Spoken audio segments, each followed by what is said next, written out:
the White House reaction, not just Trump, but the way the entire Trump administration is handling this, Pete Hegseth, Pam Bondi, everyone else, is they are teaching a masterclass in how to up a communications crisis. It is this is such an obvious mistake. Welcome to Pod Save America. I'm Jon Favreau. I'm Dan Pfeiffer. On today's show, hope none of you are in the market for a new car because they're about to get more expensive thanks to Trump's latest tariffs. We'll talk about the president's ever-expanding trade war and his new threats against America's greatest foes, Canada, Europe, and Greenland, where JD and Usha Vance are headed for a trip that no one on the island seems to want. And as the administration continues its campaign of terror against legal immigrants, a campaign that now includes kidnapping college students off the streets and more propaganda videos from the government's torture dungeon in El Salvador, I'll talk to Jasmine Mooney, the Canadian actor and entrepreneur who was detained by ICE for 12 days with no explanation about what it's really like to get swept up. It is a horrifying story. I hope you guys tune in for the end for that. It is wild. You'd be shocked. But first, we got to talk about the continued fallout from the world's most famous group chat that included some of the most powerful imbeciles on the planet planning a military strike with emojis, classified information, and of course, the editor of The Atlantic, Jeffrey Goldberg. Trump is apparently quite frustrated with the situation, according to the Wall Street Journal, but has decided he's better off handling the massive fuck-up like he handles everything else. Do you still believe nothing classified was shared? Well, that's what I've heard. I don't know. I'm not sure. You'll have to ask the various people involved. I really don't know. What it was, we believe, is somebody that was on the line with permission, somebody that was with Mike Waltz, worked for Mike Waltz at a lower level, had, I guess, Goldberg's number or called through the app. And somehow this guy ended up on the call. Hegseth is doing a great job. He had nothing to do with this. Hegseth. How do you bring Hegseth into it? He had nothing to do. Look, it's all a witch hunt. It's all a witch hunt. It's all a witch. It always It's a is. witch hunt, but it's Mike Waltz's fault. And there may have been classified information or may not, but he doesn't know. But it's definitely not Hegseth's fault, but it's a witch hunt. That makes sense? Yeah, it's clear as day. How can you bring Hegseth into this? All he did was provide a constant stream of operationally sensitive information about the attacks without checking on who he was sending them to. Dan, what did you make of Trump's latest comments about this in the Oval on Wednesday? I mean, he said a lot of words, but taken together, those words mean nothing. It's just... Some people may have done it, or they didn't do it, or someone called the app and they accidentally ended up in it. It's pretty clear he does not understand how Signal, or basically the internet, works in any way, shape, or form. This is a guy who, according to at least one report I read, started texting last year. That's when he took up the very sophisticated communications technology known as texting. Everything's computer now, you know? Everything's computer. It has to be said that the idea that the information shared by Pete Hegseth was not classified is absurd. It's absolutely absurd. It is the details around when an attack is going to start by the minute, which planes are being used, which weapons are being used, is the most sensitive information the government has. Just think about it this way. Let's say that Jeff Goldberg, he's in this chat. He gets that information from Hegseth, and he says, I have a huge story now. So he calls the Pentagon and says, in between when he gets that text and when the planes are set to take off in that couple-hour period, he says, I am going to publish this on the Atlantic website right now because this is a real story. The Pentagon would beg him not to do it, and their argument would be that it would put the lives of U.S. troops in danger. And so this idea that it's not classified or not sensitive is insane. It's an insane thing to say, and it's just not credible by any stretch of the imagination. And you are seeing... Trump is usually pretty supported by the group of former special forces podcasters. There's a whole media environment of former special forces types, sort of embodied by Sean Ryan, the guy whose podcast Trump went on during the campaign. And a lot of these guys are on TikTok and Instagram today saying the idea that this information is not classified is impossible to fathom for anyone who has been in these sorts of attacks. Impossible to fathom. I mean, are you saying that when the defense secretary puts in the Signal messaging app, where the editor of The Atlantic is watching the whole thing and has a specific time of day and then says in all caps, this is when the first bombs will definitely drop? Are you saying that's not just an expression? Yeah. Yes. That expression. And also just, it is somewhat funny or scary or whatever that, let's say that someone had just gotten that information and they were like one of our adversaries and they're trying to figure out where the attack is coming from. The name of the group chat has the target in it. So it's not a mystery. It's not like they think the plane's taking off in Kansas, right? They're going to be able to figure it out pretty quickly. And again, there's a lot of, well, the mission was successful and no harm, no foul. And we all learned a lesson and what could have happened anyway. And no one was going to break into signal. The problem is not like this whole debate is signal secure or signal not secure. The challenge is these people were on likely their personal phones, particularly those of them who were outside of the United States at the time, are extremely vulnerable to hacking. And so there are all kinds of foreign actors, state actors, individuals, whoever, who have the capability to hack into your phone without you even knowing that they're in your phone. Again, this is the Pegasus program, especially if you're outside the United States. And then once they're in your phone, they don't have to hack any app. They're watching everything that's happening. So there could have been someone in one of those phones, hacked into one of those phones, just literally seeing everything that was typed in the signal thing and getting all the information about the attack. And just, this is obviously, it just is, it's not enough of a coincidence in the world that the one time they use Signal on a sensitive information happens to be the one time they invite Jeff Goldberg. None of them were like... It's the small group. What was the Houthi PC large group signal? I mean, that's Facebook. I don't know. It's like... was the entire fucking staff of the New York Times on there? Like what? But like at no point they ever were like, first time you ever done this on Signal, or how does this thing work? They all were just seemed totally normal to be on Signal to have this conversation, which bespeaks the larger problem here. Well, you might all be wondering, will anyone ever be held accountable for all of this? Well, a group called American Oversight is suing the administration over its use of Signal to secretly communicate about official business, which you're not supposed to do in the White House. That's another no-no. Not supposed to communicate about classified information, secret war plans, battle plans. Sorry, not a war, battle plans. Attack plan. Right? Yes. Not supposed to over a secure. You're also not supposed to use personal phones to talk about official business because that's evading the Presidential Records Act. Seems quaint now, doesn't it? But that clearly they're doing that. So anyway, they sued. The case randomly but hilariously got assigned to Judge James Boasberg, the same judge that Trump and Republicans want to impeach for blocking them from jailing Venezuelans in El Salvador with no due process. That judge today told them all that no deleting any Signal messages between March 12th and March 15th, which good luck with that. I'm sure they're all deleted anyway. If you want to find them all, Jeff Goldberg has them and now all of us do too. A few Republican politicians seem unhappy about the Signal scandal. Senator Roger Wicker, the chairman of the Armed Services Committee, joined with ranking member Jack Reed to request an expedited investigation by the Defense Department Inspector General. Does that person still exist? I don't know if they do. I thought that Trump fired all the inspector generals, so maybe that'll be a challenging investigation to conduct. Lisa Murkowski is saying that she's quite concerned. You got some random, like you said, MAGA pundits and supporters who are out there saying, I don't know about this one. I think they fucked up, and they should just admit they fucked up. But most of Trump world is trying to blow this off as a whole lot of nothing. Let's listen. Nobody's texting war plans.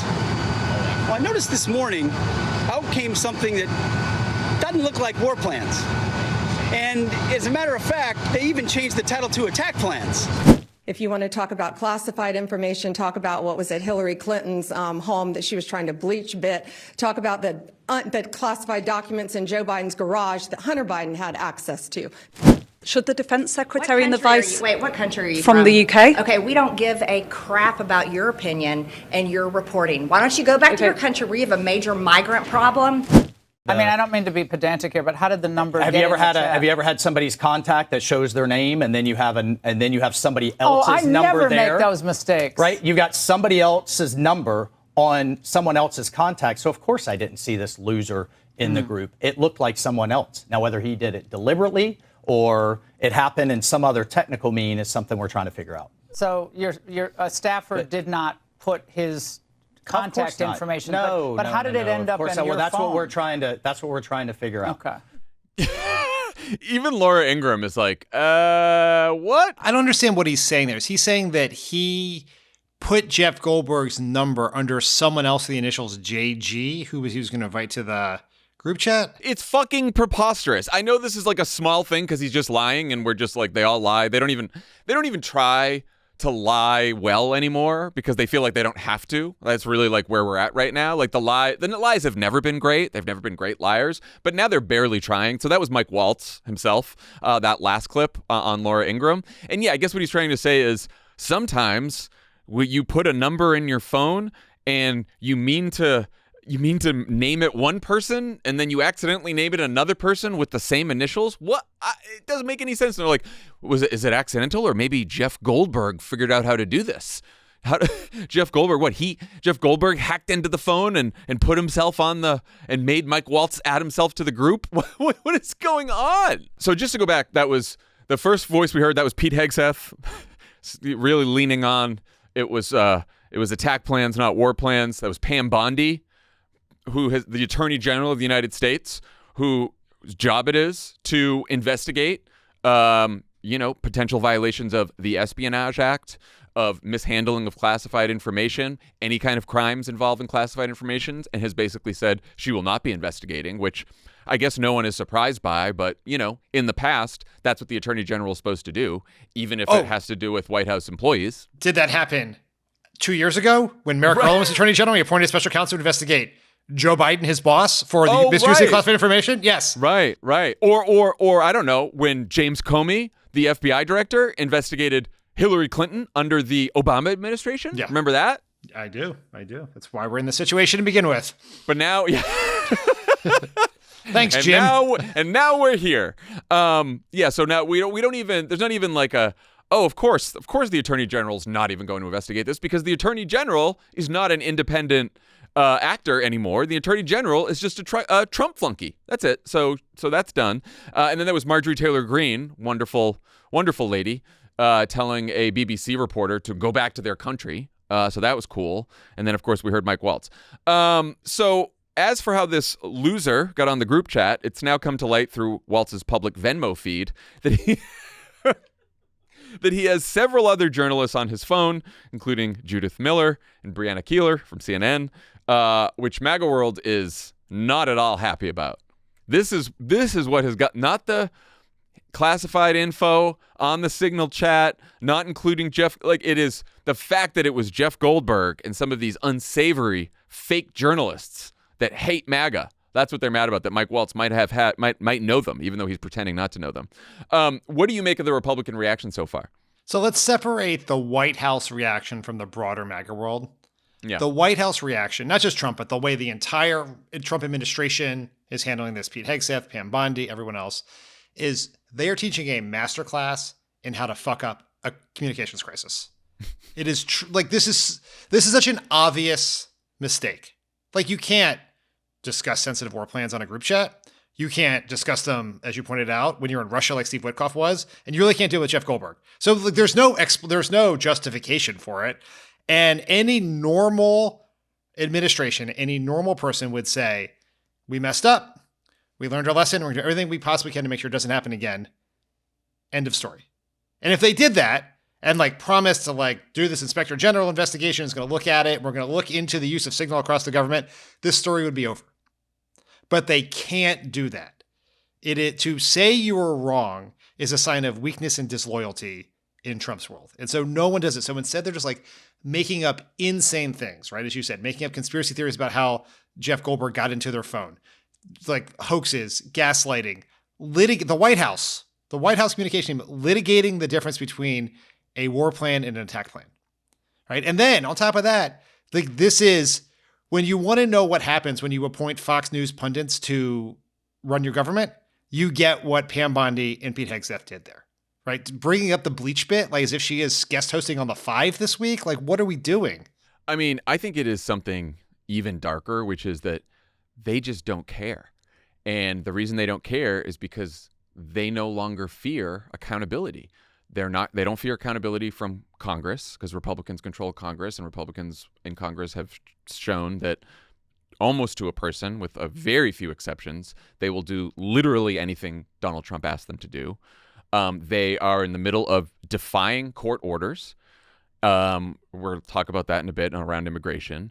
They have, bullied the press into submission, law firms, colleges, and they know that, about 40% of the country is going to be with them no matter what the fuck they do. And then a good chunk of the rest of the country is either not paying that close attention, or that's it. And then there's just us. I agree with that. Obviously, I agree with your assessment of the reality of the world. They're acting scared. There's flailing happening here. And it's because the White House is handling this poorly. So then all the congressional Republicans are look like idiots, trying to parrot these talking points. You can even see some of the congressional Republicans. I saw a clip, I think it was from CNN, of a bunch of congressional Republicans. They've all decided that their statement is going to be a mistake was made. They're going to do the thing the White House would not do, just admit the mistake and then say, but it's not that big a deal, we're moving on. And so yes, they don't fear accountability. There's no shame here, right? There's no sense of responsibility that you might have done something really bad that could have endangered the lives of American troops. They don't give a shit about that. I agree with that. But the way the White House is acting, and maybe they're scared of Trump firing one of them or whatever else, but they are acting desperate here in the way they're, because you could just be you could do what Marjorie Taylor Greene just tell the reporters to go back to their country and move on. And that's not what they're doing. They're spinning ridiculous conspiracy theories and ridiculous excuses and making ridiculous arguments to try to somehow come out on top on this. Yeah, it does. They are definitely flailing. It does feel like the kind of flailing you do when they've done this before, where it's all right, we just got to make it through a couple news cycles here. And we, whenever something really bad happens, this happened around January 6th, of course, a whole bunch of Republicans sort of go off the talking points and say things, Lindsey Graham's I'm done. I'm done with Donald Trump. And, Mitch McConnell's maybe he'll get prosecuted after he leaves. And then they're all on different talking points. And then it takes a couple days for them to all coalesce around some bullshit excuse. And then they realize that all of our attention is going to get pulled towards somewhere else. And then they're all right, we're done. Now, Axios pointed out that this is now the most read and shared story of the year. So this is definitely broken through in a way that nothing else has from Trump's second term. We also have new polling from YouGov that shows 74% of U.S. adults think that what Trump officials did is a very serious or somewhat serious problem, and that includes 60% of Republicans. With that all said, can you make the case that this episode will do any kind of lasting political damage to Trump or to Republicans? I'm not sure if you're aware of this, John, but I'm not in the prediction business. Yeah, I know. But you don't have to predict. No. Let me make the case, because I do believe that this is the potential here, right? I'm not going to make there have been so many people who have said this is the thing that's going to undo Trump. So I am not saying that here. But the reason why Trump has been more successful substantively and politically in his second term than his first term was that he has his administration thus far has the patina of competency and success that his first did not. His first one was a clown show from the very beginning, just stumbled out of the gates. And here they came out with full force. Now, obviously, there's a lot of really terrible things that have happened. They made a lot of mistakes, but it's just been this show of aggressive action. And the way it's been covered and discussed is they are running roughshod over everyone. Democrats, universities, democracy, everyone else. And they are just doing it. Is it perfect? No, but they are the aggressor. And here in this situation, they look really stupid. And they look really stupid in a way that's very relatable to people. This is a thing people understand. Adding the wrong person to a group chat. And it's not that people... When you're about to bomb the Houthis. Yes. We understand adding people to the wrong people to the group chat. Yes. Who among us has not done that? And the most comparable thing here, as everyone has pointed out, is Hillary Clinton's emails. Hillary Clinton's emails were quite damaging politically, but not because voters cared passionately about email protocol or which server her stuff in. They cared because it confirmed a suspicion that they had about her, an unfair suspicion in my view, but a suspicion that she was crooked and trying to hide things, right? It fit with the long-running Republican narrative of her as corrupt. Because why do you need to do things on private email? What are you hiding? Right. And it went to her, the question of her honesty.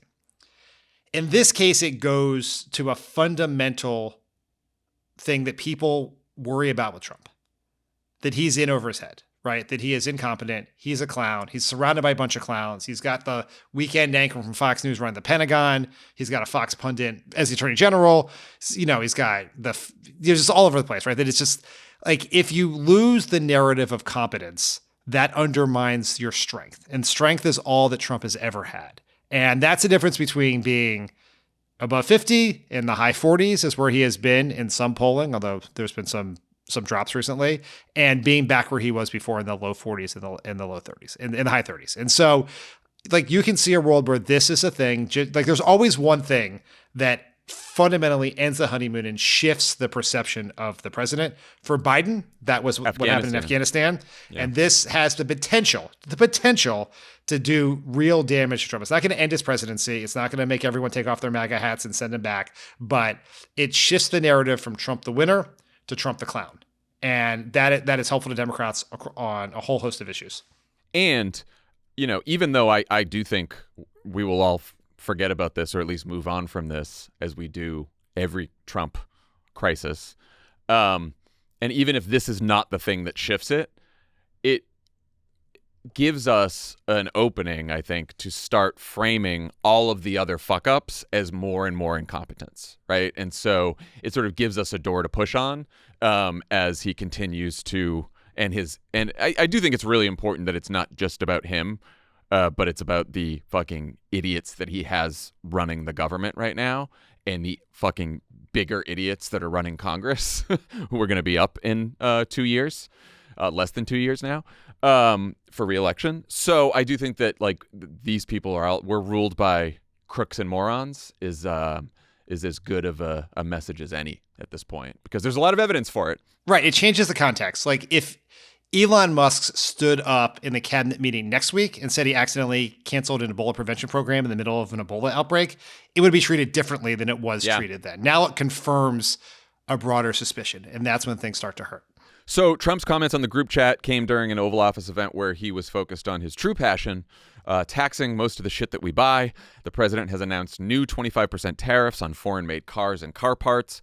That's not just cars from foreign automakers. It's also cars from American automakers who make certain vehicles in other countries or use imported components. How much will it cost us?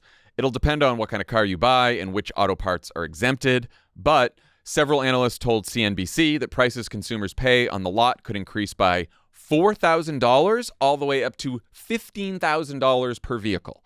One thing they all seem to agree on, the car company most insulated from the price increases will be Tesla. Amazing.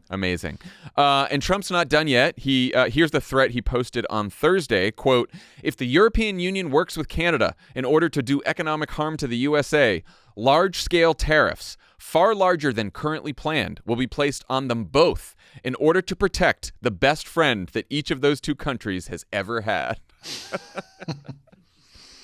Dan, all this comes as new polling from Navigator shows that Americans have a very negative view of Trump's tariff by a 20-point margin.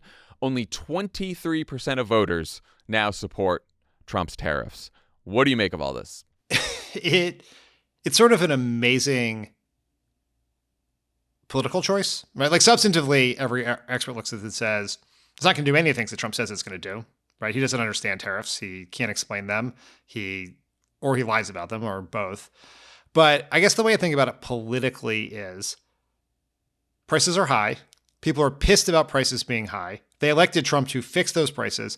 And the only time that he talks about the economy in any way, shape, or form is to do a high-profile announcement to raise the cost of American goods. It's insane. And tariffs in particular are sort of like designed in a lab to get a lot of very granular attention about how those prices can be raised, right? It's like you just went through. The price of a car is going to go up this much. You're going to have, like, we saw this with when he did the Mexico and Canada tariffs that briefly existed a few weeks ago. Like, local news goes out and they interview the car dealers in your town, right? People, like local influencers, post on social media about how prices are going to go up. Like, it's very specific and it gets a lot of attention. And when we think about things that are dragging down Trump's approval rating, Maybe one day it'll be Signalgate and the sort of impressions of incompetence that come with it, but it's that they elected Trump for a reason. And he's doing the opposite of that thing. It's not just that he's not focused enough on lowering prices. He is focused like a laser on raising them. Well, and it's another example of incompetence too, because Trump doesn't know what the fuck he's doing with tariffs. There is a case for, as we've said before, targeted tariffs on certain industries in certain countries. All countries do that. We've done that before. But this idea of these like universal tariffs, retaliatory tariffs everywhere to everything, and they're the most beautiful word, and it's going to fix everything. No, most people don't believe that. Most evidence doesn't show that. Almost all the evidence doesn't show that. He's got people working for him who are like, I don't think this is right, but what else are we going to do? We can't, Scott Bessent, he's a fucking, finance guy. He knows this is bullshit. He's got to go out there every day being like, the tariffs are going to fix everything. They're all fucking idiots. Everyone's going to pay more. They have no other plan to lower people's costs. They're talking a lot about, we're going to give everyone a Doge dividend or a tax cut, or, maybe we'll cut taxes on, more and blah, blah, blah. It's like, but they don't know how to make any of it add up. And they can't keep him in place. Like, it's the chaos that comes with it, right? It's like we announce the tariffs in the morning, we take them off in the afternoon, then we announce new ones the next day, then we take those off. And this is sort of a smaller thing. And the stock market is not a good barometer of the merits of economic policy in a lot of ways, right? I remember how frustrated we would be when we get a good jobs number in the Obama administration, where the stock market would go down because wages went up. So it's right. But and the same thing in the Biden administration, where you get a good jobs number, but the stock market would go down because it meant that it may take the Fed longer to lower interest rates. But there is something about the fact that every time Trump talks about his signature economic policy, the market drops, and that is constantly covered in the news that way. Yeah. He was asked about it at his press avail. He sort of denied knowledge of it, which I'm pretty skeptical. He's not paying close attention to the stock market. It's just like that just adds to the negative energy around this policy, right? It's bad substantively, it's bad politically, and it is going to hurt him. And there's no question in my mind about that. Well, and it's also why the single issue that is dragging down his approval rating right now is the issue that was propping up his approval rating for most of the campaign and most of his first term, which is the economy. It's his worst issue right now. I think there's a new Gallup poll out today. His March numbers were like his approval's now at 43-53. It had been at 45, and it started at 49. So it is dropping quite a bit. He's still sort of like, it's weird that the way the press is covering this, that he's like, because he's more popular than he was at some of the lower points in the first term, but he's pretty unpopular, and he's getting more unpopular pretty quickly right now. His honeymoon started lower than anyone else's, and it's ending sooner. Yeah. Right, and that's people aren't really pointing that out as much, but you look at all the different polls, and it's happening. Democrats should. There is like a wisdom of the crowd's argument for pointing out that Trump is more unpopular than than conventional wisdom suggests he is. Yeah, and you can just look. We don't have to exaggerate it, right? It's not like his presidency's over, but he started in the high 40s. He's in the mid 40s, and now he's heading towards the low 40s, and we're only a couple months in. Today's presenting sponsor is Simply Safe Home Security. As the saying goes, March may come in like a lion and go out like a lamb, but your home security should always be steady and reliable. That's how February was. February came in like a lion. It was a month early this year because it got warm towards the end of February here in Los Angeles. It was nice. I thought it was, and now we're back into it. Either way, whether it's warm or cold, you know what you need? What? Simply Safe. You do. We trust Simply Safe to keep our homes safe 24/7, right, John? You bet we do. I set up a Simply Safe system. You customize it on the website, and then it comes to your home. You set it up. You can have them help you set it up, but you really don't need to. You can do it yourself in a matter of minutes, and then it's just completely reliable. Highly recommend it. Best part, Simply Safe's Active Guard outdoor protection can help prevent break-ins before they happen. If someone's lurking around or acting suspiciously, those agents see and talk to them in real time, activate spotlights, and even contact the police, all before they have the chance to get inside your home. No long-term contracts or cancellation fees. Monitoring plans start affordably at around $1 a day. 60-day satisfaction guarantee or your money back. Visit simplysafe.com/crooked to claim 50% off a new system with a professional monitoring plan and get your first month free. That's simplysafe.com/crooked. There's no safe like Simply Safe. Pod Save America is brought to you by Cook Unity. Nutrient-dense meals are essential for good health, but they don't have to be boring.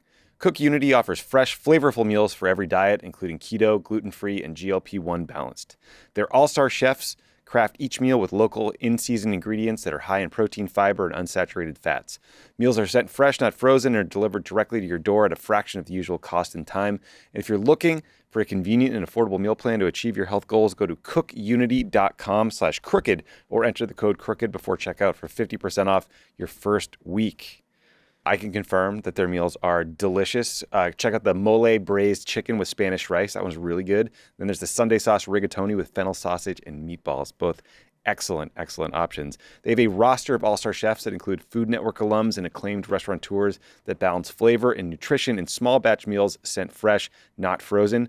For example, Chef Andres Mendez, who made this amazing Mexican chicken bowl with cilantro rice and fresh guacamole. He also made Tuscan butter shrimp with cherry tomatoes and broccolini. Cook Unity is easy and effortless. Choose from hundreds of meals prepared by award-winning chefs or let them choose for you. Browse the menu by protein, chef, cuisine, or dietary need to personalize your own menu and find new favorites. Menus are updated weekly and new chefs are always joining the team, so mealtime will never be boring. No cleanup or meal planning. Meals are delivered fully cooked. Just heat in as little as 5 minutes. They offer flexible, commitment-free subscriptions. Skip deliveries, pause, or cancel at any time. Crush your health goals with mouth-watering, chef-rated meals delivered straight to your door. Go to cookunity.com/crooked or enter code crooked before checkout for 50% off your first week. That's 50% off your first week by using code crooked or going to cookunity.com/crooked. So Trump isn't just threatening our allies with economic warfare, but full-on conquest. Lest we forget, if for some reason you've forgotten about his quest to take Greenland from Denmark, still very much on. Trump said in the Oval this week that, quote, "we'll go as far as we have to go to get Greenland." And that apparently includes what has become a very unwelcome visit by Vice President JD Vance and his wife Usha, who announced an impromptu trip to Greenland in two very normal, relatable videos. Let's listen. Hello. I'm so excited to share that I'll be visiting Kalaalleq, Greenland, next weekend. I'm particularly thrilled to visit during your national dog sled race, which our country is proud to support as a sponsor. I've been reading all about it with my children, and I'm amazed by the incredible skill and teamwork that it takes to participate in this race. Hey guys, it's JD Vance, the Vice President, and there was so much excitement around Usha's visit to Greenland this Friday that I decided that I didn't want her to have all that fun by herself, and so I'm going to join her. As you know, it's really important. A lot of other countries have threatened Greenland, have threatened to use its territories and its waterways to threaten the United States, to threaten Canada, and of course to threaten the people of Greenland. So we're going to check out how things are going there. We think we can take things in a different direction, so I'm going to go check it out. All that was missing from that Usha Vance video was her holding up a newspaper with today's date on it, because it sounded and looked like a fucking hostage video. I mean, we know that she's such a huge fan of dog sled racing, particularly in Greenland. So she must have been sorely disappointed when they were forced to cut back the cultural part of the trip after learning that no one in Greenland wants the would-be colonizers to visit. In fact, apparently before Usha's trip, the U.S. government was going door to door all over Greenland trying to find someone, anyone who wanted to talk to Usha Vance. They couldn't find anyone, so they canceled that part of the visit. And then look, if you're having trouble appealing to people, what better solution than to bring Mr. Charisma, JD Vance, along as well?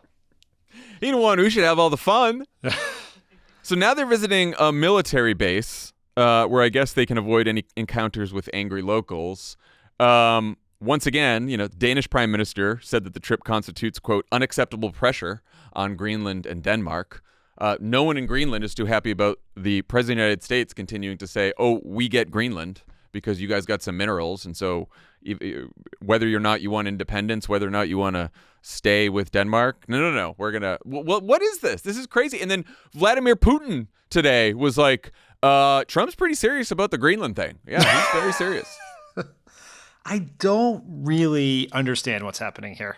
I just, even if you wanted Greenland, which I'm not really sure how you get it, that's still not clear. I don't either. Is he just gonna send a bunch of troops there and then fucking have Don Jr. plant an American flag wherever there's grass and then just like make everyone call it America Land. Is that it? That's what Red, we're White, and do? Blue Land. Remember, that's what Red, we're White. gonna call it. That's sorry, right. Red, White, and Yes. So we're gonna call it Red, White, and Blue Land, and then anyone who doesn't will be sent to El Salvador or banned from the White House press corps, and then that'll be that. And then the Danes will be like, no, that's ours, and the Greenland will be like, no, we're independent, and Trump will just be like, nope, you're part of the United States. I just don't understand how the Greenland small group PC chat came up with the idea to send Usha Vance. Like, if your goal is to take over Greenland, and what part does Usha Vance in a dog sled race play in that? I mean, hopefully we'll find out when David Remnick, who was accidentally added to the Greenland PC. That's the editor of the New chat. Yorker for those of you. He's the guy who edits the magazine sitting on a lot of your bedside tables that you haven't read. Yes. I don't know, man. But what's the meeting in Usha Vance's office? I mean, like, we need our first thing, our first big public event. What's it going to be? And they're like, you know what? Let's do advance on the Greenland invasion. This is Usha Vance was like a very serious, accomplished person, Supreme Court law clerk. I would watch like an entire reality series about like Usha Vance and how she got into this whole thing and how she's dealing with it, what she thinks.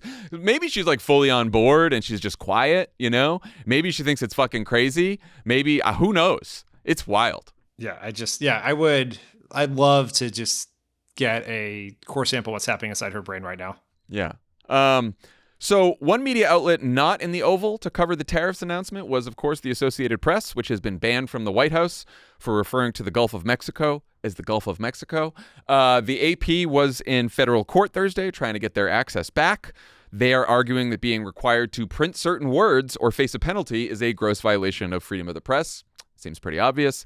At least it did in the old world.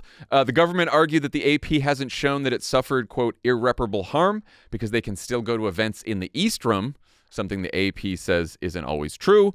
And they can also report on who enters and leaves the White House. Isn't that nice? In the meantime, the White House Correspondents Association is trying to rally behind the Associated Press with the audacious strategy of encouraging their members to wear First Amendment pins. The pins. They're going to do it. I know we're in a post-legacy media world, but can you talk about how big a deal it is for the AP not to be able to report on what the president is doing and to go to court over this? Yeah, the AP is one of those news organizations that most people pay no attention to, but it may not have the cultural relevance of the New York Times or even the Washington Post, but it's way more impactful. It reaches more people. It is the wire service for the world. Local news, foreign newspapers, local TV stations, local radios, all subscribe to the AP. And most of the reporting that people read or hear about from Washington in this country comes from the Associated Press. Because there is essentially no local press presence in Washington anymore. Like, the media economics don't support it. So if you're sitting anywhere in this country that is not New York or maybe Los Angeles, then what you're hearing about on your local radio, your local news, or on your local websites is from the AP. And so when the White House keeps the AP out, that has a major impact on what everyone is learning about politics. And at this hearing today, Zeke Miller, who you and I both know, who's the chief White House correspondent for AP, testified that it's incredibly hard to do their job. They have to come. They're reporting later because they can't be in the room at the time. They are depending on reports written by other people, in some cases by pro-MAGA pool reporters, because the White House now controls who's in the pool. The photographers can't get access to take the pictures they were taking before. And this is really I don't know. I can't speak to the definition of irreparable harm, but the way the AP doesn't send this stuff out free.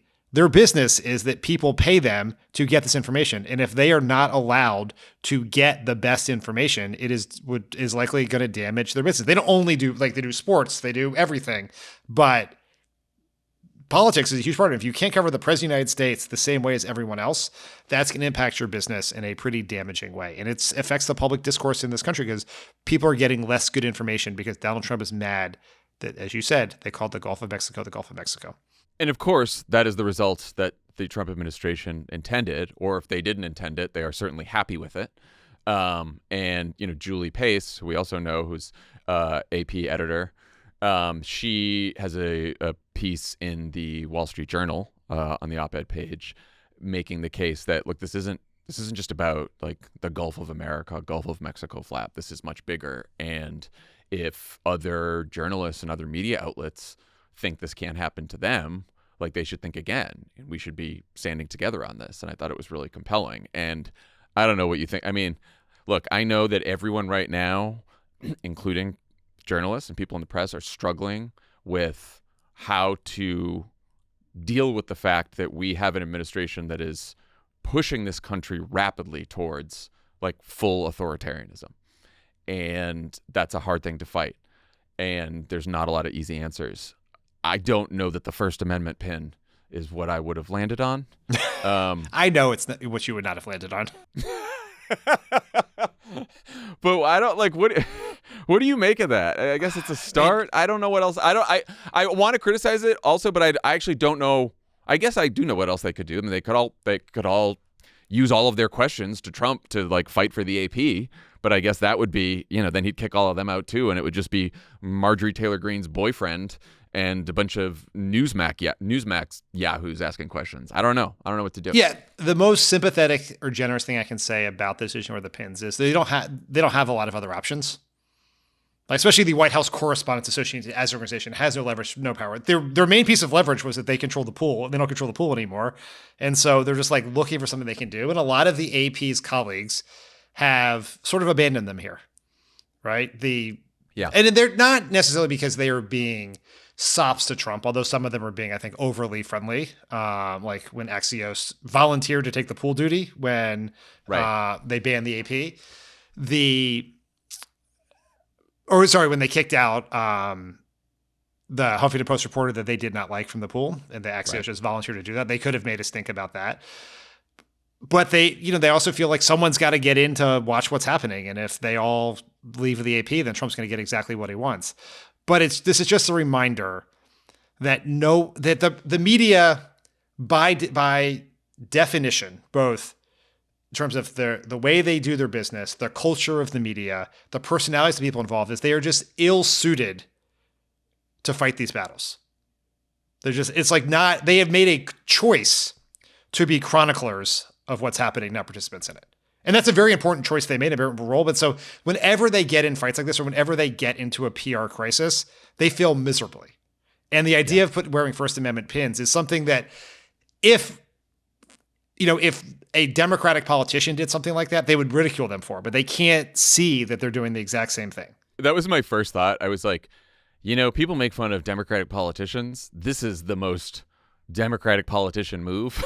The pin. They just wrote a gazillion stories about how everyone was mad at Democrats for what the clothes choices they wore for Trump's State of the Union. And their response to this is, we're going to do something even lamer. And it stems from, look, we've talked, there's financial issues with the industry and they're all struggling and it's a scary time and he's targeting journalists. But they are not in a political environment anymore where they are supposed to be neutral arbiters between two political parties. We are now in a system where there is a government that is acting more like a regime and an authoritarian regime, and who sees their enemy as the press, a free press and free expression and free assembly and every freedom that the country holds dear. And so, like, if you're a reporter and you're a journalist in that system, you kind of have to act like journalists do in other places where there are authoritarian governments. It's like they're on a boat with a hole in it, and they've decided to write about the expanding hole instead of trying to plug the hole. Yeah. And they're acting like some of these colleges and law firms and other media outlets that are settling with him. Like he's trying to pick off the weakest links, make examples of people, and keep people divided so that there is no unified opposition to his rule. That's what he's doing. All right, before we get to my interview with the Canadian actress who ICE detained without explanation for 2 full weeks, let's talk about the latest in Trump's campaign of terror against immigrants, which very much includes legal immigrants foreign students, even visitors.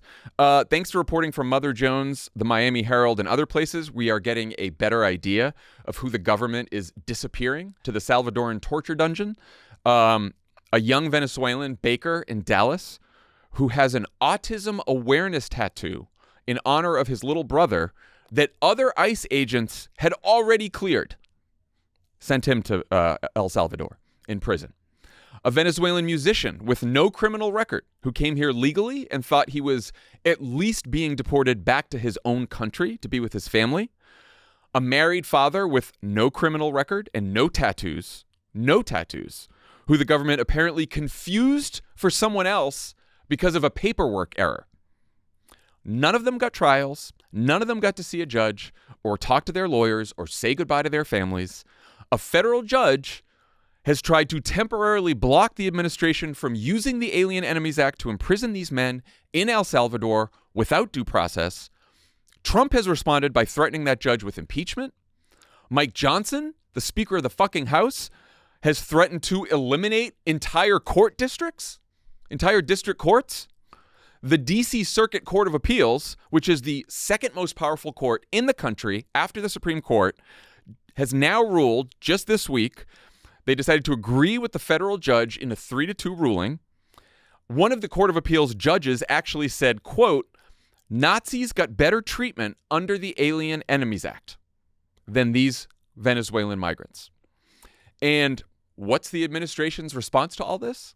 They sent Homeland Security Secretary Kristi Noem to visit the El Salvador prison so that she could pose in front of a crowded cell full of prisoners and make this propaganda video. I also want everybody to know, if you come to our country illegally, this is one of the consequences you could face. First of all, do not come to our country illegally. You will be removed and you will be prosecuted. But know that this facility is one of the tools in our toolkit that we will use if you commit crimes against the American people. Wearing her $60,000 Rolex watch in front of those men in prison. I have been ranting about this on every platform I can find this week. I have run out of words to describe how disgusted and horrified I am. How is this not a bigger story right now? I don't know. It's hard to fathom why it's not. It's hard. It is one of the biggest, most important stories in the modern history of this country. One of the fundamental things that separates democracy from dictatorship is due process for everyone. Not just citizens, not just the innocent, for every single person is you're going to have some due process, that the government cannot decide on their own who goes to prison, who stays here. They have to present the evidence to a judge. They have to prove that the person that they are trying to deport is the person they say he or she did the things that he or she did, met the qualifications for deportation, were actually here illegally, were actually undocumented. And that is gone. That is not happening. And we are sending people to a foreign prison, infamous for torture and starvation. And what happens next? There is no answer to that. How these people, if they've sent the wrong people, which from plenty of reporting, it seems like they have sent many of the wrong people, how do those people come back? How do they get out of that prison? How do they get sent back? Even if they were here illegally, but they are not El Salvadorian gang members, how do they get sent back to the right place? We already know that this administration does not believe that judges' orders apply outside of America. That was the entire reason why they kept that plane going. So what happens when a judge says that this person has to come back to be presented, like I think, what do you call that, a habeas hearing to present? Are they going to bring it back or are they going to leave him in the El Salvadorian prison? And I mean, everyone's like, oh, well, they're non-citizens, and if you're here and you're a non-citizen, and even if you're a legal resident, we can revoke your visa and blah, blah, blah. It's like, how do we know they're all non-citizens?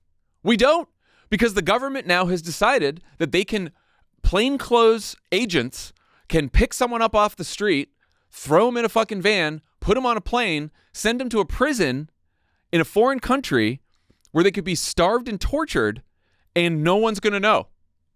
No one's going to know. So, it is unfucking believable. I don't understand why. I was looking through, my feed of Democratic politicians to, see what is going on. And, I see some statements from the usual people that you would suspect make statements. Your Chris Murphys and Veronica Escobar and other people who've been great immigration advocates. But like, I haven't heard a lot of speeches about this. I haven't heard a lot of events about this. I know everyone's fucking scared of their own shadow on immigration in our party. I get it. We have fucked up on immigration, and like, we have fucked up around the border. Totally get that. But you can't tell me that the American people think it's cool to just round people up with no due process and send them off to a prison, because you know what? It could fucking happen to you. This sort of bespeaks both how sort of cowed Democrats are by the election results, particularly on immigration and border security issues, but also speaks about what is fundamentally wrong with our approach to messaging and politics, frankly, in the last, 8 years or so, which is like everyone has read, we talked about last week, the David Shore report. And it says what everyone cares about is inflation, cost of eggs, Medicaid cuts, tax cuts, and that is 100% true. I guarantee you that's true. You had a focus group of any group of voters, Democrats, Republicans, independent, new Trump voters, Gen Z, whatever else. They're going to tell you that's what people care about and the best message. But if you start with what people care about now, and you are not willing to look at what you care about and convincing other people to care about it, you are doomed to fail. And we cannot, it just feels ridiculous. We read the David Shore thing. We've talked about it. I agree with him on a lot of things. I agree with what our campaign ads in June of 2026 should say. But right now, if you're talking about the price of eggs, when people, potentially American citizens, are being deported, when people are being snatched off the street, as we'll talk about, for things they wrote in this college newspaper, and all you talk about is the price of eggs and not the crumbling of democracy, what are we standing for? Like, who are we fighting for? It has to be our job. If Trump wants to make this an authoritarian country, we're not going to stop him by beating him in the next election on an inflation message. Because none of the stuff that's really bad that's happening right now is happening in Congress. Also, as we've talked about the whole campaign, if inflation gets worse, prices get higher, then the people who don't pay attention to politics that closely, which is unfortunately most voters, they're going to feel the pain of that and be angry, much like they were in the Biden administration. And they're not going to need a bunch of Democrats screaming about it to be angry about it, right? Like, what we do need is a bunch of Democrats getting really angry and screaming about this. And of course, there is a way to talk about it. Like, look, I said when Trump won that unfortunately on immigration, the president has a ton of power. That is just the way our immigration laws are written. That is the way that the courts have ruled about it. And you know what? Deport gang members, deport criminals, like dangerous people should not be in this country, whether they are undocumented, like dangerous people should not be on the streets, whether they are undocumented or not, right? We should get criminals and we should prosecute them to the fullest extent of the law, for sure. And unfortunately, if the president wants to revoke visas, wants to deport people, undocumented people back to their country, then like I'm going to disagree with some of that, but he's going to have the power to do that too. A lot of these people, a lot of their families who are being interviewed, they're like, we just expected them to get deported back to Venezuela or back to the country where they started. Why are they being held in a prison in some foreign country that is known for human rights abuses, where they know they're not even serving a sentence because they haven't had a trial? I mean, this is insane. And you're hearing, like, look, if you think this is where it ends, then like ask yourself why. Why did Kristi Noem go to film that video? Why did they not correct the mistakes they're making with some of these Venezuelans who clearly are not members of Tren de Aragua? Why are they not presenting evidence to the judges? Why are they not imprisoning or detaining these people in the United States in our very, very secure prison? Why did they have to send them to El Salvador and send the wrong people to El Salvador and then not correct themselves? This is not just like a bunch of oops. They're doing this on purpose because they want people to be afraid. And it's not just Venezuelans getting rounded up by the government. As you said, some of you may have seen the footage of Tufts graduate student Rumeysa Öztürk, a Turkish citizen here on a legal student visa, screaming as she's grabbed off the street by ICE agents in masks and hoods while on her way to break the Ramadan fast. Last year, Ozturk co-wrote an op-ed in the Tough Student paper criticizing the university's statements on Gaza. So far, more than 300 foreign students have had their visas revoked in what the State Department is calling, they're labeling this as the program, it's called their Catch and Revoke program, which is focusing now, for the time being, on students who protested the war in Gaza. State and DOJ officials also told Axios that, quote, the Trump administration is discussing plans to try to block certain colleges from having any foreign students if it decides there are too many are, quote, pro-Hamas. Secretary of State Marco Rubio, he was asked about this on Thursday, and he openly defended the move. He basically acknowledged tacitly that they didn't have any evidence beyond the op-ed that this person wrote, but then decided to say, well, he said, quote, if you invite me into your home and I start putting mud on your couch and spray painting your kitchen, I bet you're going to kick me out. We're going to do the same thing if you come into the United States as a visitor and create a ruckus. We don't want it. Notice what he's trying to do here. Like, oh, well, if you're vandalizing buildings or doing all this stuff, but there's no evidence that this person did that. This person signed their name to an op-ed criticizing the war in Gaza. That's it. And instead of getting what they could have done too, even if they still wanted to revoke this person's visa, which unfortunately they have the power to do, they could have sent a notice and said, your visa is hereby revoked. You have 10 days to leave the country, or else then we're going to detain you. They could have done all that. They could have visited the dorm room. They could have tried to contact them. No. Plainclothes officers with masks on jump her in the street? Why? Why did they do it that way? No answers from anyone? No one in the administration wants to know that? No one's demanding the administration tell them that? No one's asking the administration that? I don't know. What did you think watching that? I read the op-ed today. Yeah. She wrote it with, I think, 34 other students. And the point of the op-ed, which is critical of Israel's conduct of the war in Gaza, is they are mad at Tufts University for not taking the recommendations of the student union, basically, which had a vote and called for a bunch of things, including university divesting from Israeli-related financial interests. But that's it. It reads like, honestly, any college op-ed you've ever read. It's not pro-Hamas. It's not calling for violence or vandalism or damage. It's just calling on the university to live up to the principles that the students believe it has. And to be kicked out of the country for that, right? It is a widely held belief, the constitutional belief, that everyone in this country, citizens or not, has freedom of speech rights. Mm-hmm. And we're now, like, after cancel culture, freedom of speech, we've ended government censorship. We are now kicking people out of that country for signing their name to an op-ed in a college newspaper.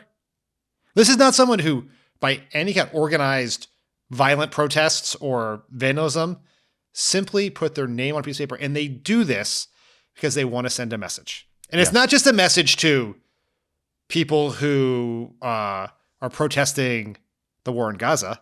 It's not just a message to foreign college students. It's not just a message to people here who are immigrants, documented or otherwise. It's a message to everyone who wants to criticize the Trump government.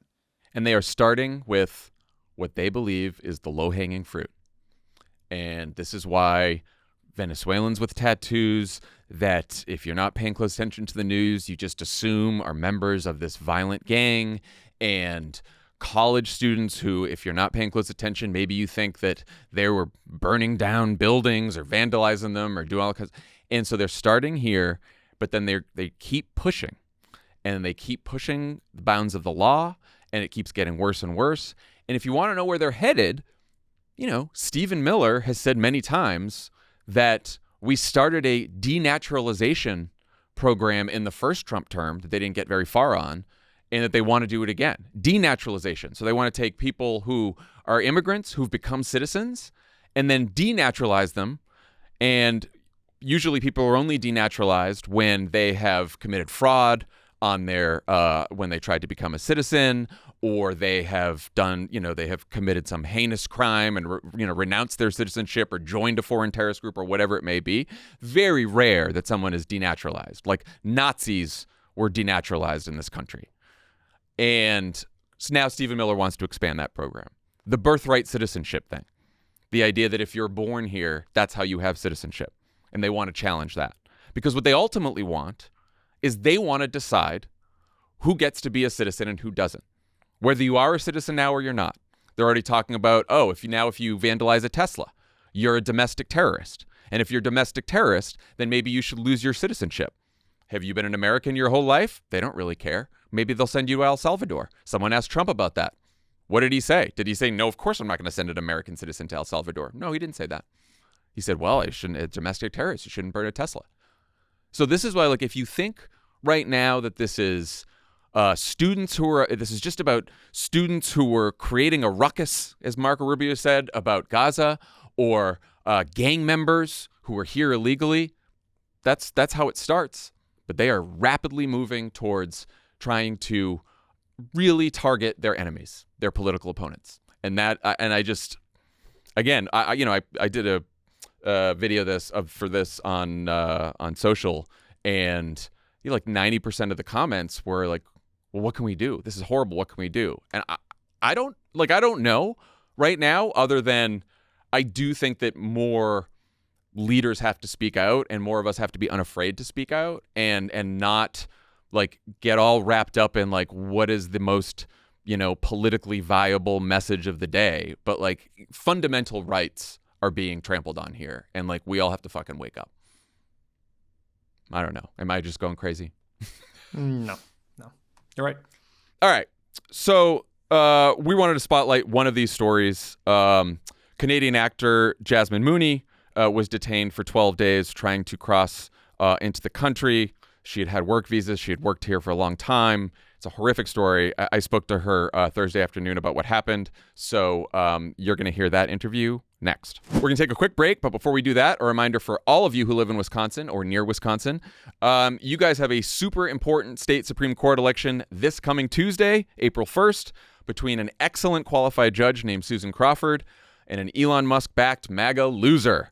This is the first major race since Trump won in November, and it'll determine the majority on the Wisconsin Supreme Court. Remember, it's a liberal majority right now because of all the work we did over the last couple of years.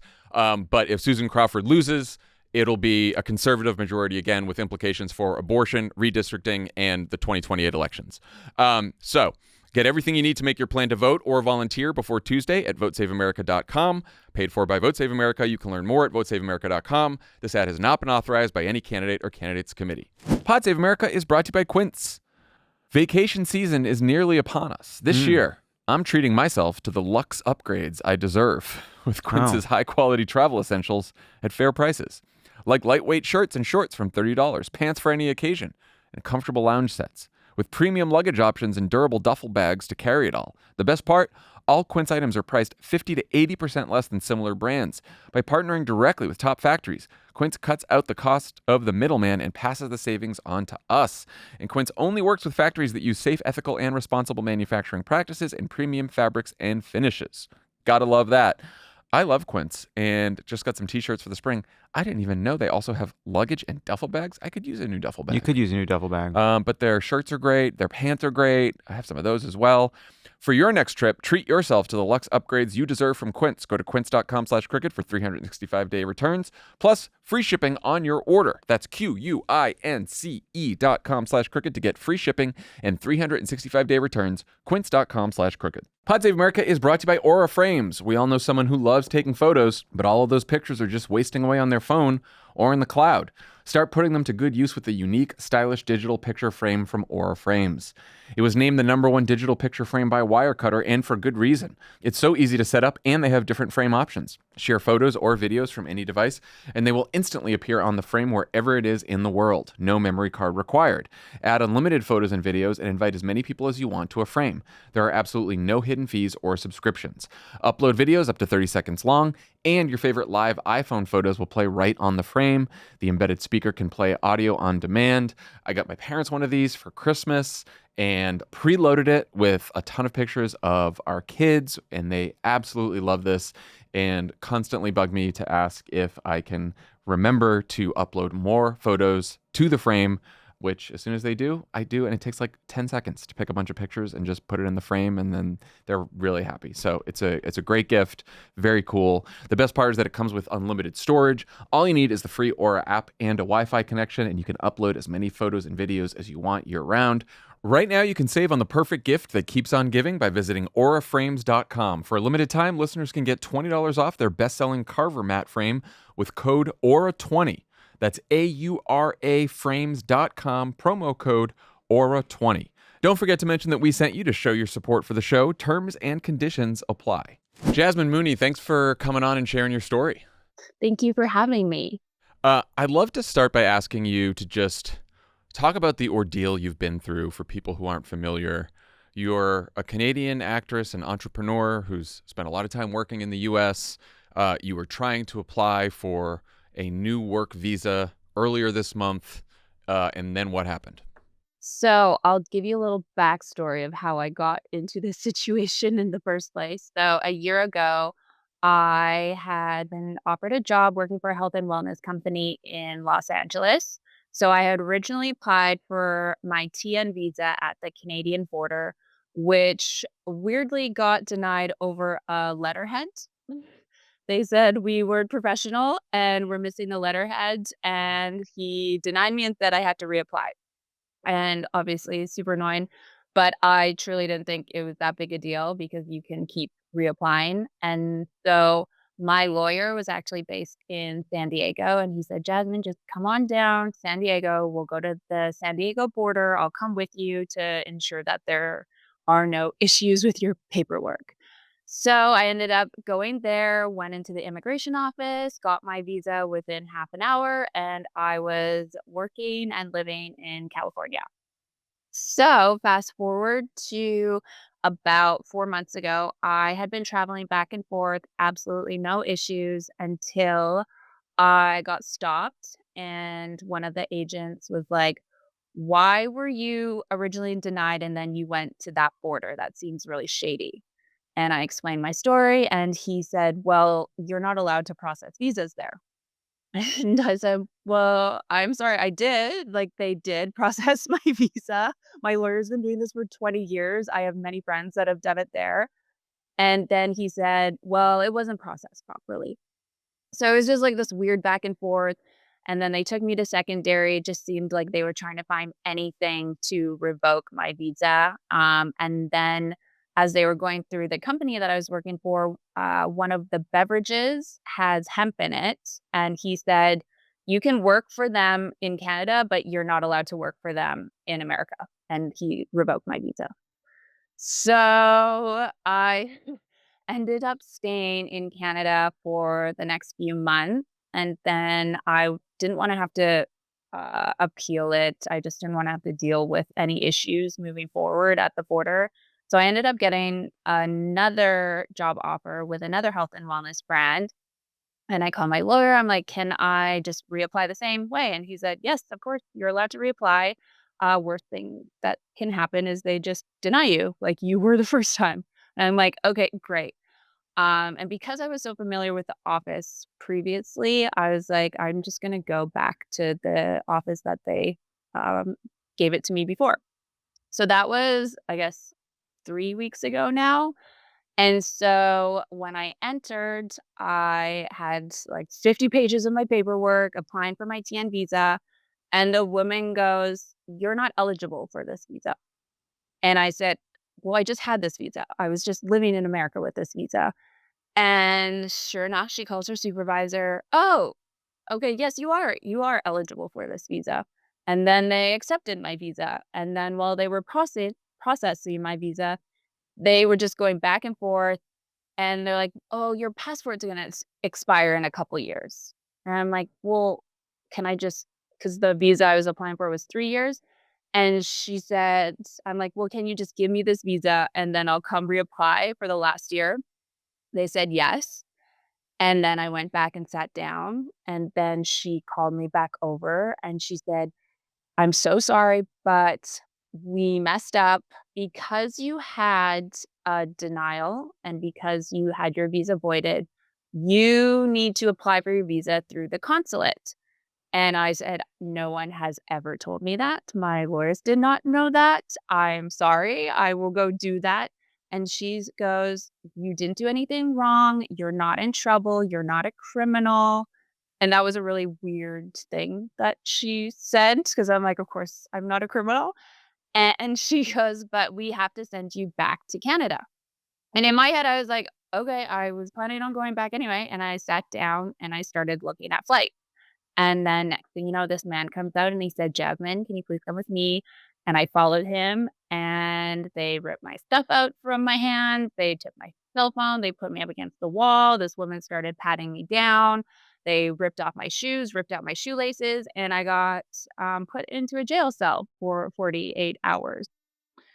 And that's where my journey begins. I was gonna say, so you're in the jail down in San Diego for 48 hours. When you asked questions, what kind of answers did you get? Were you able to contact a lawyer? Like, what happened next? So right before I was put into the cell, they said, who do you want us to contact? And I gave them my best friend's phone number. And then every single time I asked an officer, they said, I don't know, we're not on your case. We're not with ICE. We're just doing what we're told. So I wasn't able to talk to anyone until the third day. So then on the third day, they took me out and I sat down with this officer and they told me, you are being banned for 5 years. Sign here, sign here, sign here. You are allowed to apply, like to appeal this ban. And we need to detain you and you are going to be sent back to Canada. And I said, when is that going to be? And they said, I don't know.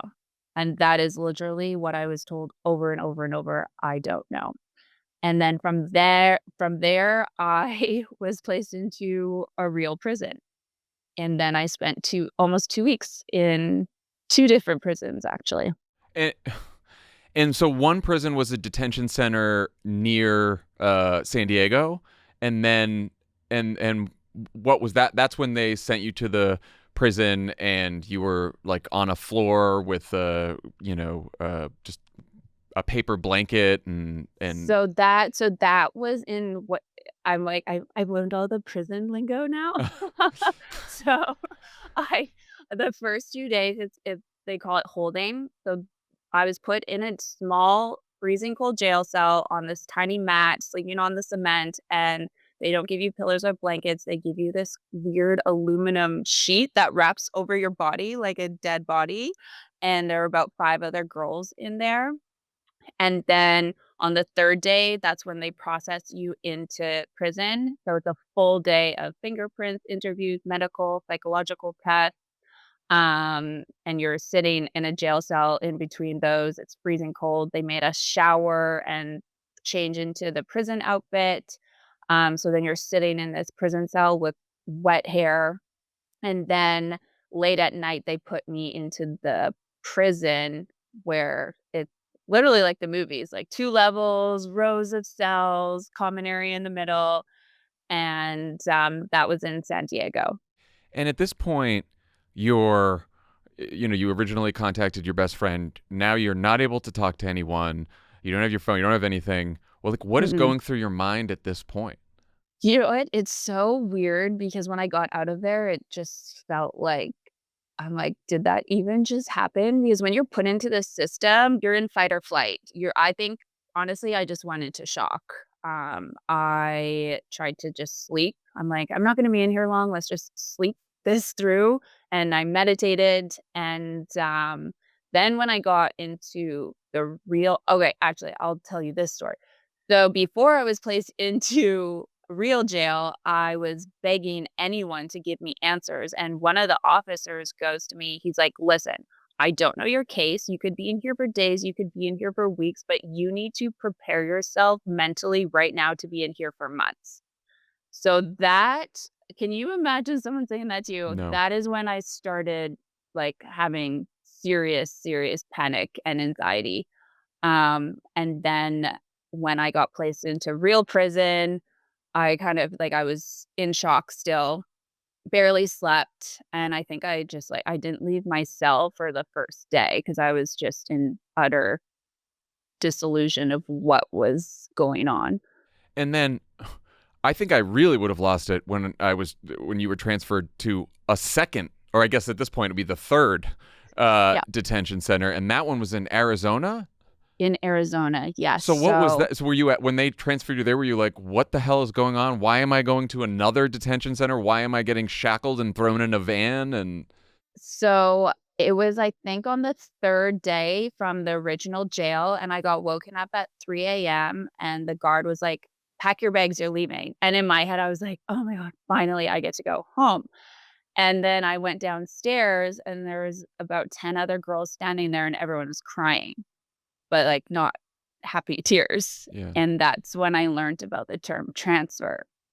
So that process is one of the worst experiences of the entire duration of my stay. What they do is they have to transfer you out of the jail. So you're put back into the holding cells. You have to change into your clothes that you came in. And there is about 10 girls and like 50 guys. And they have to go through every single person, transfer them out. And then we were put in chains. So what they do is they put chains around your waist. They put handcuffs on your hands that are attached to your waist and handcuffs on your feet. And they loaded us all into this big prison bus and then drove us from San Diego to Arizona. So you're in chains for about 5 hours. And then once you get to the prison, they have to do the entire onboarding process again. So you have to go through medical tests, psychological tests, fingerprint. By the time we actually got to our cell, it was exactly 24 hours, and you do not sleep the whole time. And I think in your essay, you mentioned that the conditions in the detention center in Arizona were much worse. That is when morale was at an all-time low walking into that. So they put 30 of us into one jail cell. There's no daylight. The beds were missing sheets. There's no pillows. Each person had one blanket. It was freezing cold. They had nothing to do in there. And I wasn't allowed a phone call in that jail. There's no commissary. There's no phone call. They gave us one plastic spoon, one styrofoam cup that we had to reuse for every single meal. The food was not food. The bathrooms are just like 30 people sharing this open bathrooms, like toilets and showers. It was insane. Honestly, I couldn't believe it. And that's when I really started freaking out again. And that's when my friend and I really like, how do I get out of here? I need to get out of here. So after 2 weeks, one day they just say, okay, you're out, you're getting released. So my entire stay, I was not talked to once by an officer about my case. I had no idea how long I was going to be in there. There was no answers from anyone. I had requested at the previous jail, there's these like little tablets that they give you if you want to request something. So I requested to speak to my ICE officer. I told them that I would pay for my flight home. Please just give me any answers. I need information from my lawyer that I was giving my friend. And then what happened at the second jail, there was another like weird tablet on the wall that we figured out how to use. And I, thank God, was able to use email. So I actually, little tip, memorize phone numbers and memorize emails, because you don't realize that you don't know anyone's information until you're in a situation like this. Yeah. So I ended up emailing my CEO, who then got in contact with my friend. And so my friend and I were emailing back and forth, and I was like, you need to contact the media, because she had already been working with the lawyers, with my family, with friends, with resources, and nothing was happening. So I was like, I cannot be in here, contact the media. So what ended up happening is, of course, like you become friends with everyone in the cell, and everyone knew each other's stories. And so one of the girls ended up giving me her call that she had been in there for a while, so she was able to use calls. And so she gave me her call, and I called my friend who then got me in contact with a reporter. And then the second that my story came out, I called my lawyer and was like, Jasmine, yeah, yeah. Oh, she's here. We weren't aware that she would pay for her own flight home. No problem. We're gonna get her out right away. And then I was released the next day. And when I was released, they transferred me back to San Diego. So I had to do that whole transfer process twice in the 5-hour chain ride. And then I got to go home. So horrifying. Um, since you've been released and have gotten back home, have you gotten any answers or learned anything new about why you were detained, why it took 2 weeks to get you out, or anything else about your case? No, you know what's funny? So when I was at the airport, I had two officers that were actually extremely kind, and they looked through all of my files and all of my paperwork, and they couldn't even quite understand what was going on. They're like, "There's no notes. It's so vague. You need to appeal this." Um, and then they told my lawyer that I didn't have proper documents, or I don't even know what they said, but it really just didn't make sense. And the fact that I told them that I would pay for my flight the second I got there, I've had many lawyers reach out to me, because stuff like this is happening a lot right now, and they don't understand what's going on. And so I truly don't have the answers. Do you have any plans to sue the U.S. government? I don't. I have been asked that a lot. I'm just really trying to get my bearings right now and trying to get a grasp of everything that's happened. I'm definitely going to be appealing my ban because 5 years is insane. Um, but right now, I'm just really trying to be a voice for what is happening in there because a lot of people are scared to talk about what is happening or they're just so traumatized. Like, I had this lawyer call me a couple days ago, and he's like, "I cannot believe how well you're handling this." He's like, "I have grown men that were in there for 3 days, and they are in absolute shambles." He's like, "When you're in there, everything that they do is meant to break you, like, truly break you." Yeah, I was going to ask just how you're processing all this because you seem so calm and good natured about everything. And I think I would be in a constant state of rage every minute. So I tell a lot of people this. If this happened to me a year ago, I would not be talking to you right now. I would be in absolute shambles. I've been through a lot in my life and I've done a ton of healing work in the past year. And I am very, very spiritual. I meditate, I pray, I am extremely healthy. And uh, literally just like a month before this happened, I was attacked and robbed in Guatemala. It's Oh a my long God. story. So I was like, I've just been dealing with a lot of things that I'm like, this has prepared me for this. So coming out of it, and I'm going to just say this as well. When I was in there for the first few days, I was in shock and like just meditating, trying to get through it. But what really I think saved me was the other women in there. When I went around and started talking to I probably met 200 women, and not a single one of us, for the record, has a criminal record. Okay, these women are teachers, they're nurses. Everyone's story is different. A lot of them are seeking asylum. A lot of them had visas and overstayed because when they went to reapply, they got denied. So everyone has a different story, but the community that was in there was one of the most beautiful things I've ever witnessed. And just going around and meeting everyone and hearing their background and what they have gone through, I was like, I am literally never allowed to complain about anything again in my life. And so I was just in awe of their strength and everything that they had been through, and I just that ingratitude of my life. And that's why I am so vocal about this, because they don't have a voice. And, it was at the second jail when morale was at a all-time low and we weren't able to use the phone. All the women were writing letters to their families because they knew that I was most likely going to be getting out first. And so they were like all rooting for me to get out.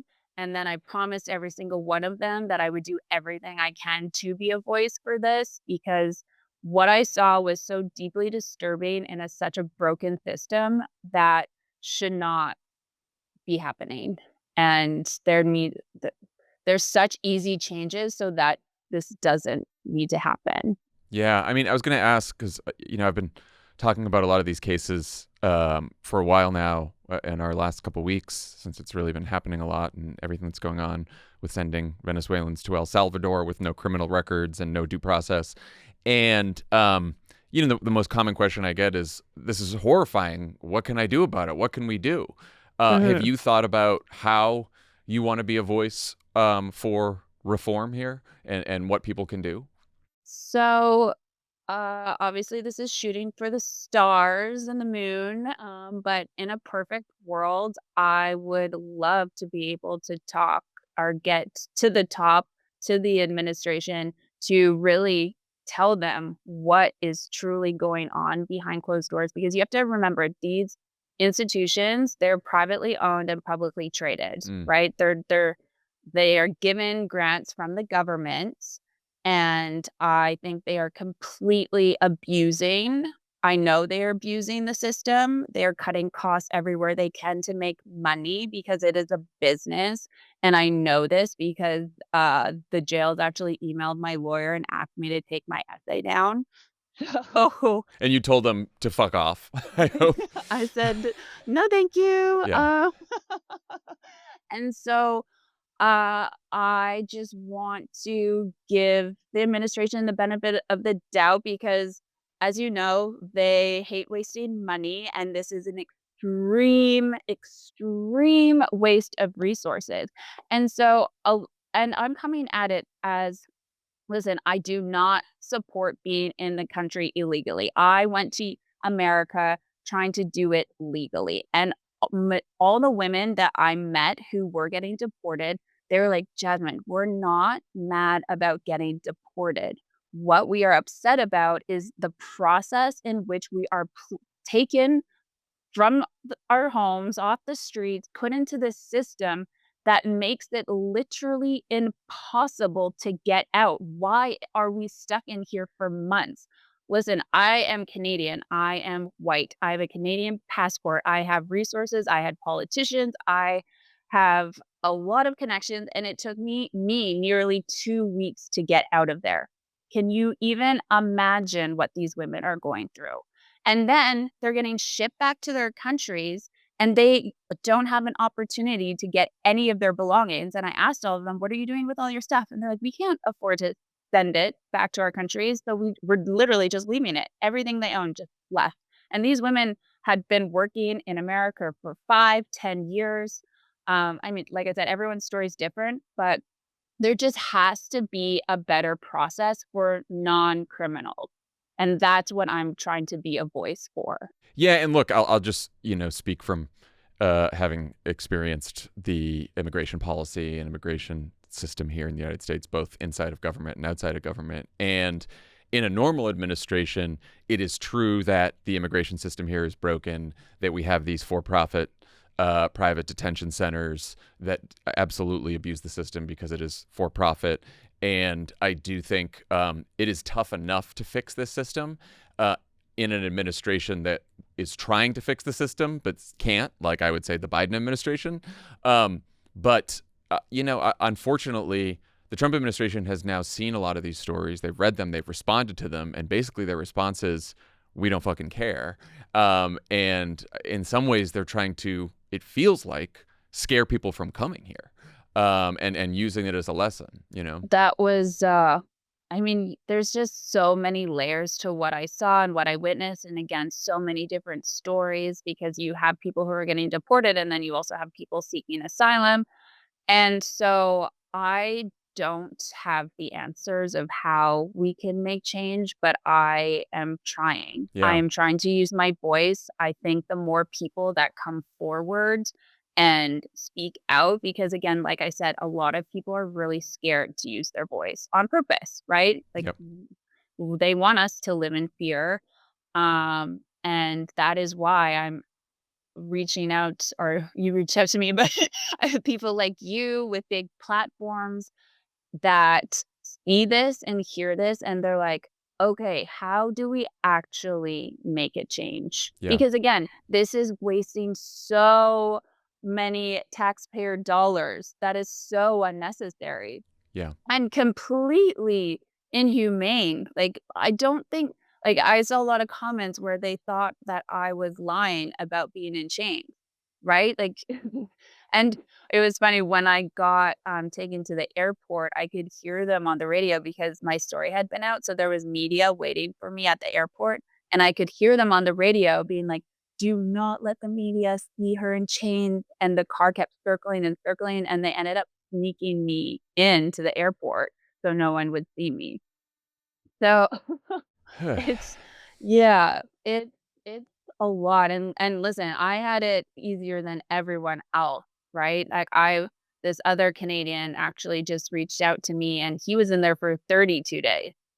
And he had a passport and everything. So like if I truly believe I would still be in there right now. Like truly I would still be in there.